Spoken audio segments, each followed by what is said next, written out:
Hello friends, so we will continue with the topic, the circulatory system. Before getting into the topic, I want to tell you a small thing. From the unit heart, generally in the exams the question would be asked indirectly.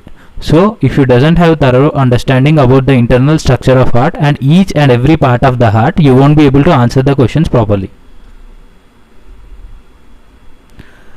Many students from the previous batch, even though they have learned everything from the textbook, they doesn't have the link regarding what particular part do what function. So when they are answering a question which is being framed indirectly, the answer to the maximum extent, almost 40 students out of the 50 will be giving a wrong answer to the question. So this batch, make sure that you have thorough understanding of each and every part of the heart. This is the only reason I have been revising again and again from the starting with respect to the heart. You most probably you won't be asked with a lengthy question. The question should be 1 mark or 2 marks, or even if it is coming for a 4-mark question, it would be again divided into 1-mark questions. You will be having 4 1-mark questions in that section, in the third section. So in this video I'll give you the entire understanding about the heart. So heart is made up of 4 chambers, you all know this. The left ventricle, the left atrium, the left ventricle, the right atrium, and the right ventricle. So these two are the atriums, these two are the ventricles. You know this thing, right? So the heart receives the blood with the help of the atriums only. So the blood which flows to the heart is with the help of atrium. You understood in the last video that I'll just a second, I'll keep that diagram. So friends, in this diagram you understood that the heart receives the blood from the lungs, which is the oxygen rich blood which is supplied to the atrium. So the heart is receiving the blood here with the help of the left atrium. As well, you can observe that the heart is receiving blood from the body which is deoxygenated to the right atrium. So the heart is receiving to the atriums, right, to the left atrium here. So the heart will pump the blood back to the body with the help of the left ventricle. You can see here, left ventricle is pumping the blood to the body, whereas the right ventricle is pumping the blood back to the lungs. So it is clear that the receiving part of the blood by the heart is with the help of the atriums, and the pumping of the blood from the heart is done by the ventricles. Now I will add 2 points to the diagram. The nerves with the help of which the heart receives the blood. The heart receives the blood with the help of the nerve known as veins. The nerves by which the heart receives the blood are known as veins. So this is pulmonary vein. The oxygen rich blood is being supplied to the heart with the help of pulmonary vein, and in the right atrium also the blood is being received. So even this is a vein which is known as this vein is being divided into 2 parts. One is superior vein cava and the other one is inferior vein cava. Superior vein cava is the one which receives the blood from the upper section of the body, whereas the inferior vein cava is the one which receives the blood from the lower sections, lower parts of the body. So as I said you, the ventricles plays the part of pumping the blood to the body or to the lungs. The left ventricle functions as pumping the blood to the entire body. So it would be done with the help of the arteries. The heart generally pumps the blood with the help of arteries, means the flow of blood from the heart is done with the help of arteries. The flow of blood to the heart is done with the help of veins, that is atriums receive blood to the heart with the help of veins, and ventricle sends the blood out of the heart with the help of arteries. So the left ventricle, you can observe in here, left ventricle pumps the blood with the help of aorta. Aorta is an artery. It pumps with the help of the blood vessel, the nerve, which is aorta. Aorta supplies blood to the entire body, and from there the deoxygenated blood is been coming back to the right atrium, and the right ventricle pumps the blood to the lungs, so that the deoxygenated blood would be replaced by the oxygenated one, so that the carbon dioxide is given back to the lungs and oxygen is being taken back by the lungs.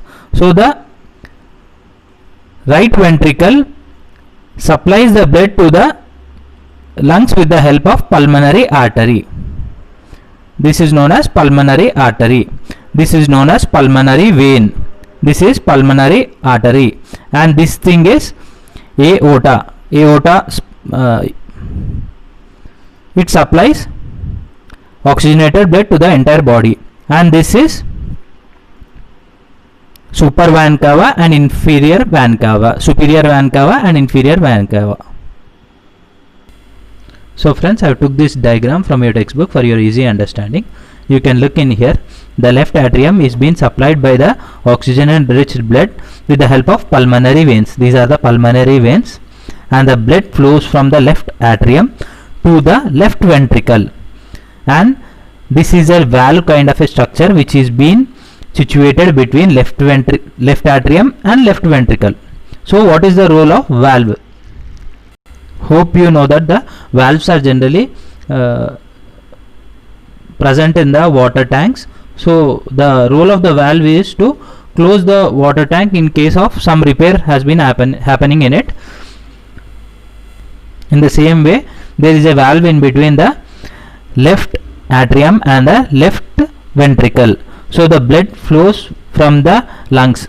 Think as the lungs with the help. Think you have seen in the last diagram that from the lungs the blood flows to the left atrium with the help of the pulmonary veins, and from the atrium the blood moves to the left ventricle through the bicuspid valve. This is the bicuspid valve. The white structure in here is the bicuspid valve. So once the blood flows from the atrium to the ventricle, the bicuspid valve will close, and there would be an expansion of the left side of the ventricle. Once the left side of the ventricle expand, it will pump the blood back to the body with the help of the aorta. You can observe the aorta here. It is connected with the aorta here. It is connected with the left ventricle. In the diagram, the connection has not been shown because it is on the back side. The connection is being on the back side. The aorta, which supplies blood to the artery to the left arm, means it supplies blood to the left arm, it supplies blood to the head, as well as it supplies to the entire body. After that, the blood will turn into, the oxygen would be absorbed by the body and the carbon dioxide will be released in the blood. So the blood containing the carbon dioxide would come back to the heart with the help of superior vena cava and inferior vena cava. It's generally vena cava, superior vena cava and inferior vena cava. These move to the right atrium. The deoxygenated blood moves to the right atrium in here, and from the right atrium it moves to the right ventricle. From the right ventricle it again moves to the lungs with the help of the pulmonary artery, which is being mentioned here. Observe the pulmonary artery in the blue color. You can see that these are blue in color because of the deoxygenated blood. And there is a valve in between the right atrium and right ventricle, which is known as the tricuspid valve. Even the valve will close down once the blood moves from the right atrium to the right ventricle. So friends, how do you think the heart will function? Generally, the blood would be received at a particular point of time to both the atriums.